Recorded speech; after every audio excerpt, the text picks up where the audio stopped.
Night two of the Democratic Convention, what you missed. Blink, and you may have missed the shortest bear market in history. And some sweet news there is a new Girl Scout cookie flavor. We've got all the delicious details. Here's what you need to know.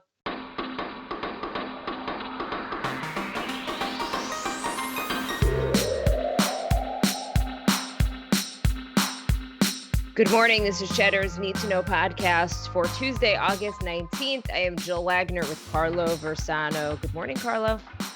Wednesday, Jill. It's Wednesday. Oh my gosh. Did I say Tuesday? Isn't it? Yeah, you're right. It is. Whoa. Sorry, I know. everybody. I think everybody I feel feels like this is the second time in a couple weeks I've done that. I apologize.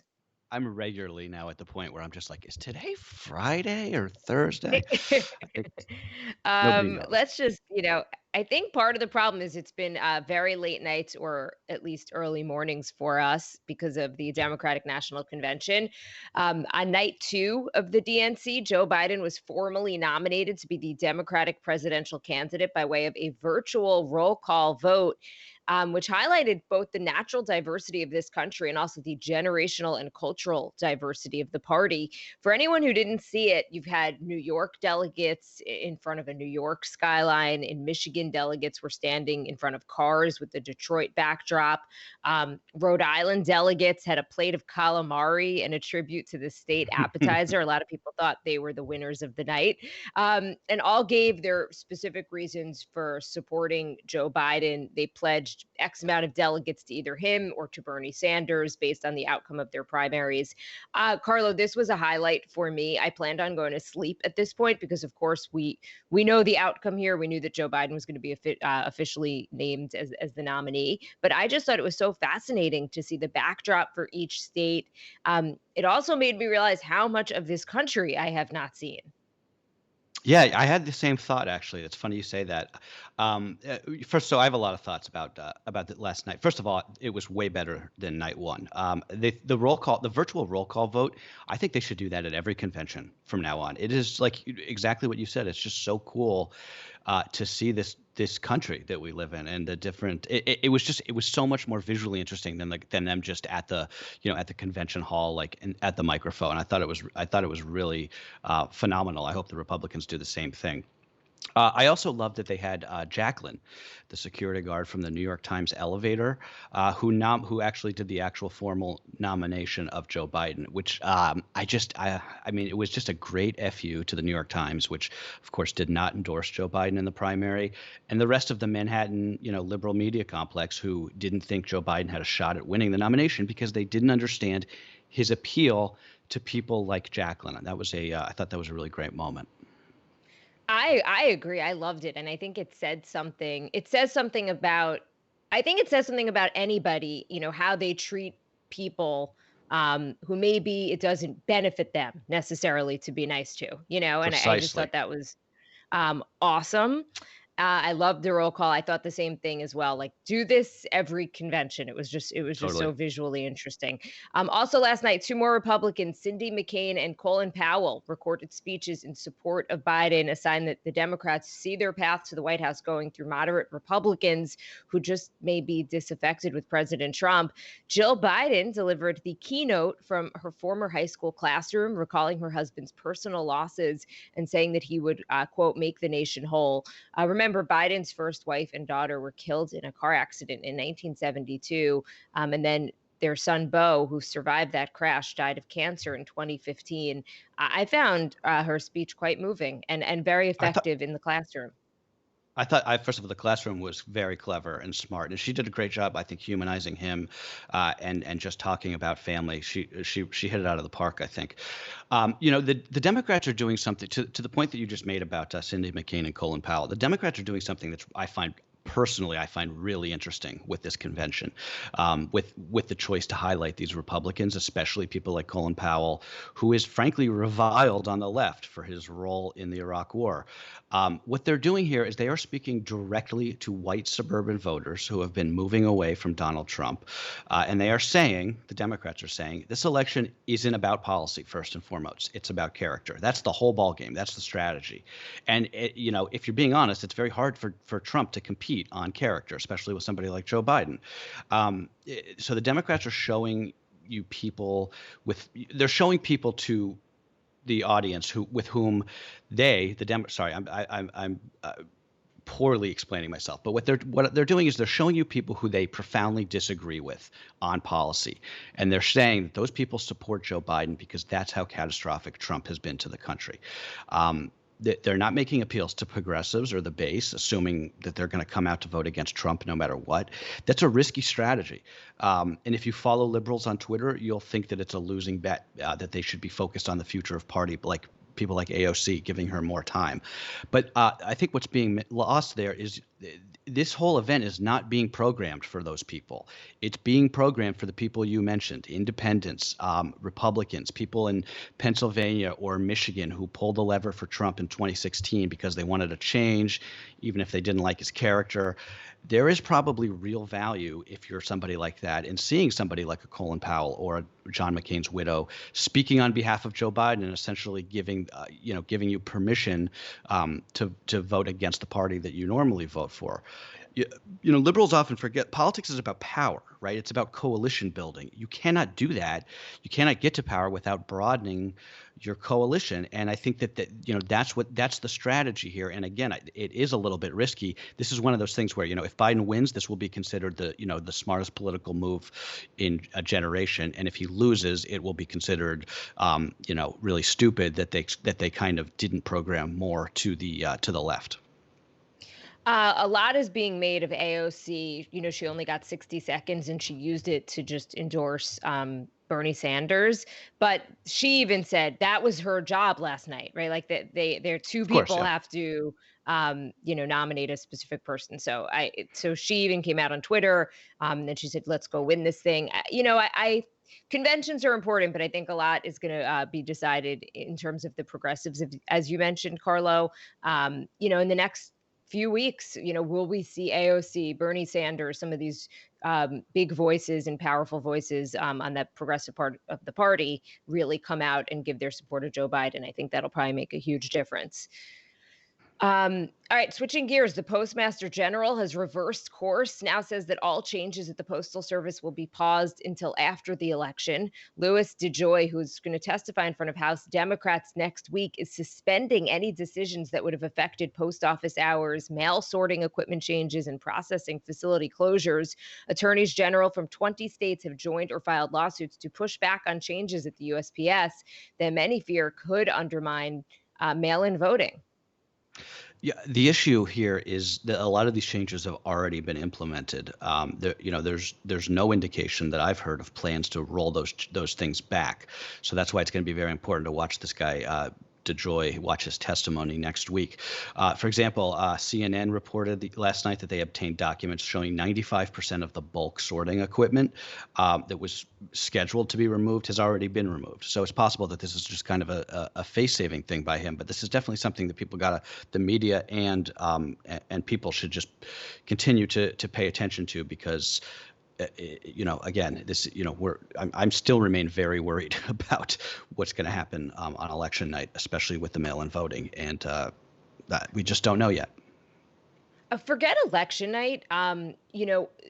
Some people have pointed out, the Postal Service isn't necessarily meant to be profitable. It's a service. And I think that perhaps Republicans didn't necessarily factor in how much this affects people in the middle of the country, Sure. who they really need for voting. And on Meet the Press, Chuck Todd pulled a lot of local media coverage from local markets, not on the East Coast or the West Coast.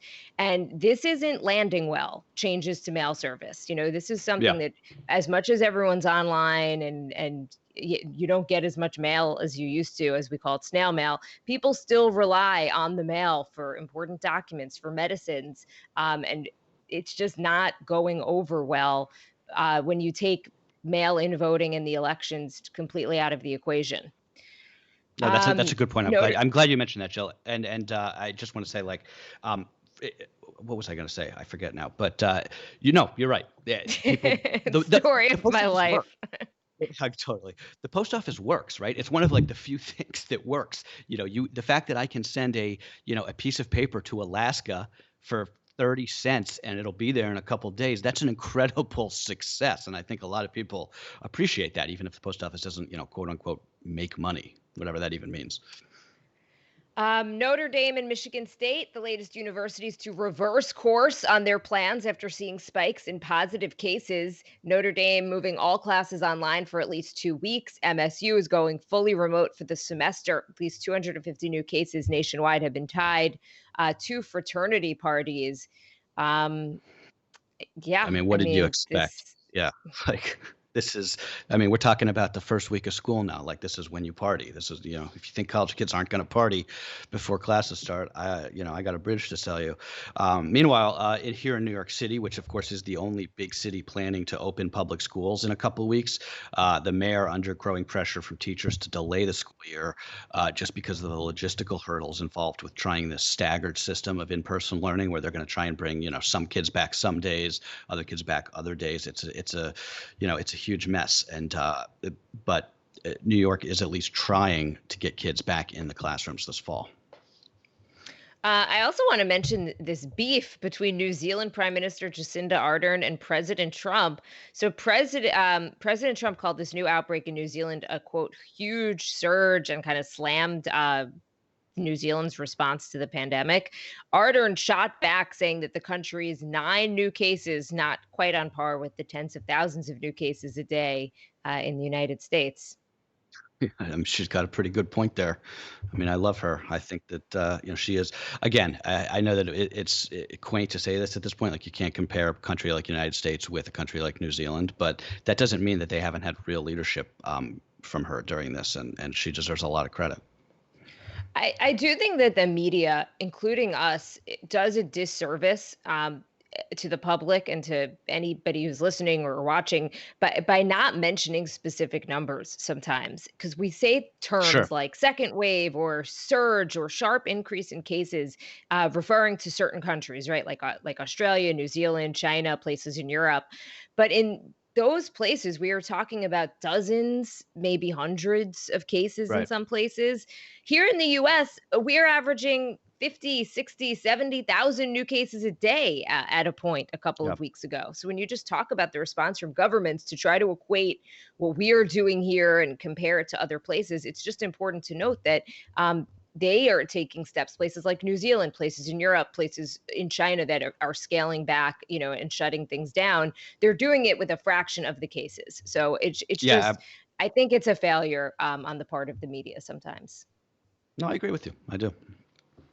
On Wall Street, the longest bull market in history was replaced by what is now officially the shortest bear market in history. The S&P 500 closed at a new record high after flirting with that level for weeks, officially ending the pandemic-induced plunge that began just 126 trading days ago. I mean, what do you even make of that, right? Tens of millions of people still out of work. Benchmark stock index now 5% higher for the year. Never would have thought that in February and March. Um, I don't know what to make of it really, but I expect that this will be a very big part of the RNC next week, and a big part of President Trump's reelection pitch, that the stock market is sort of back to levels that we saw pre-COVID, which of course is being driven not entirely, but in a big part by these big tech companies that are just absolutely on fire. Yeah, I mean, look, it's just a reminder again, the stock market is not the economy. They're two separate things. There have been points in history where the economy's been doing poorly and the stock market's been doing well.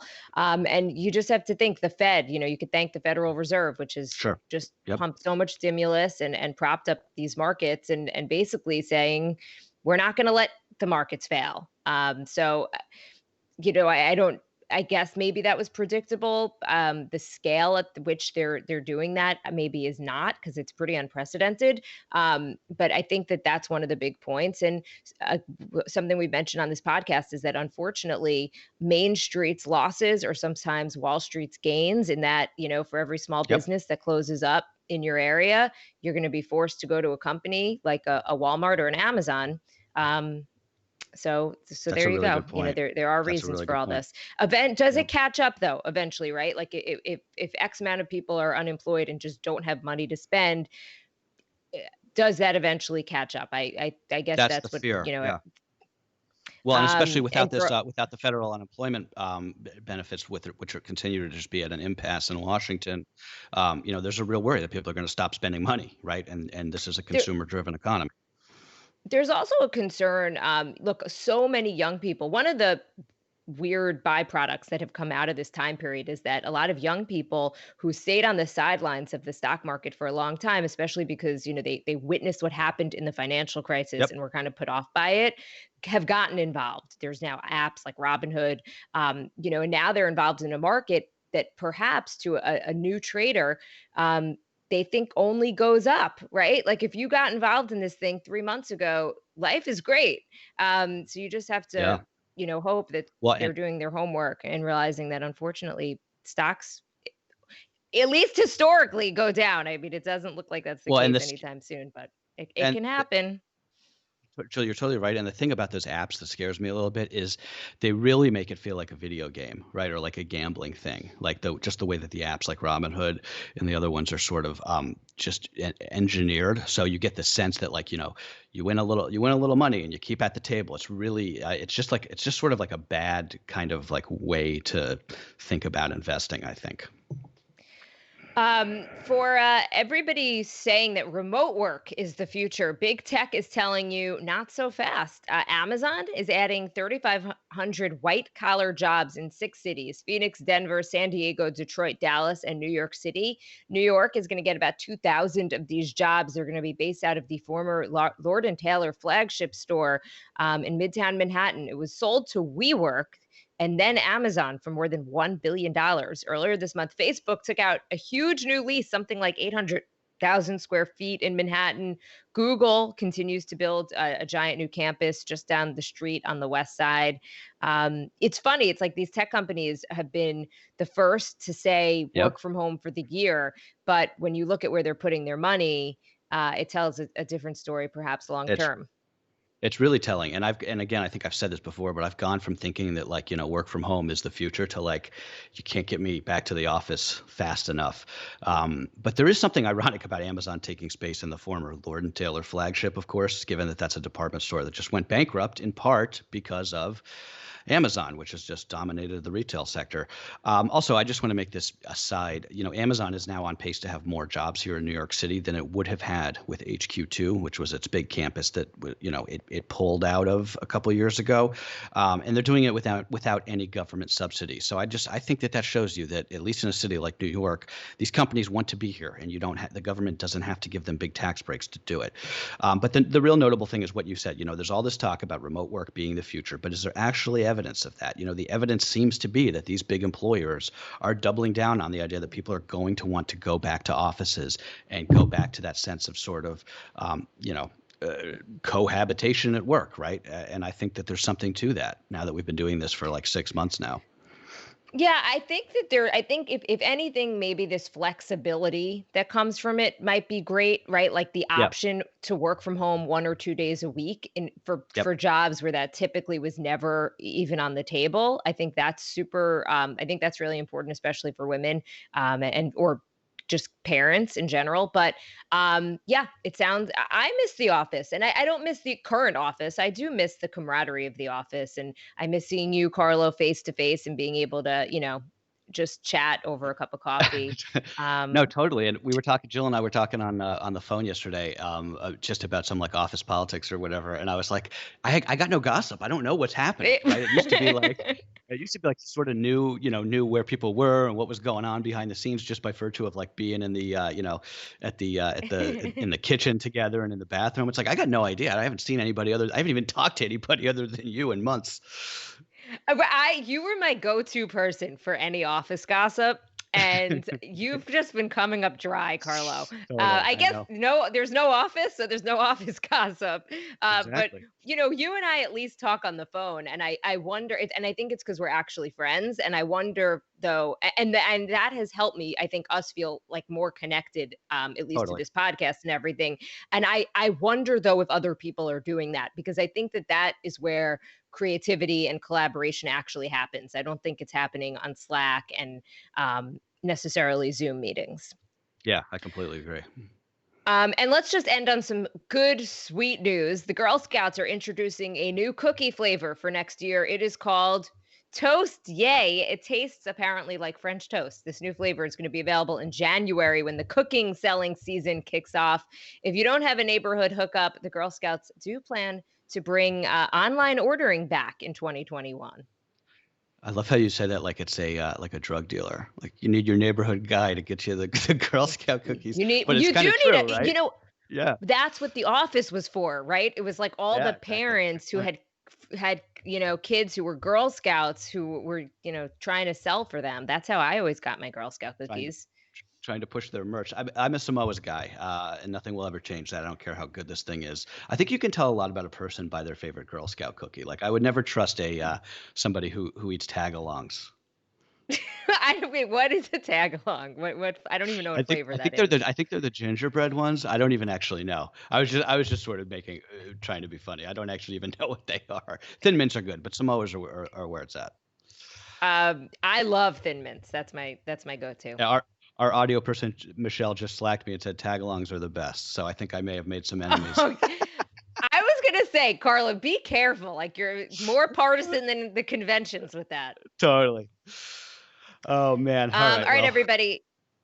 Carlo, I think you had a little housekeeping, right? I just wanted to say that we've had a couple tech issues this week. Bear with us. Remember, if the podcast doesn't show up on your feed, it's often this back end issue, either with us or with Spotify or Apple or wherever you listen to it, Pandora. You can always watch them on YouTube. Cheddar, youtube.com/Cheddar Live. We post the videos. I know it's not perfect, but if you don't see if you don't see a podcast come up for a day, we haven't died. It's just some back end issue that we're working on. All right. That's what you need to know for Wednesday, August 19th. See you guys.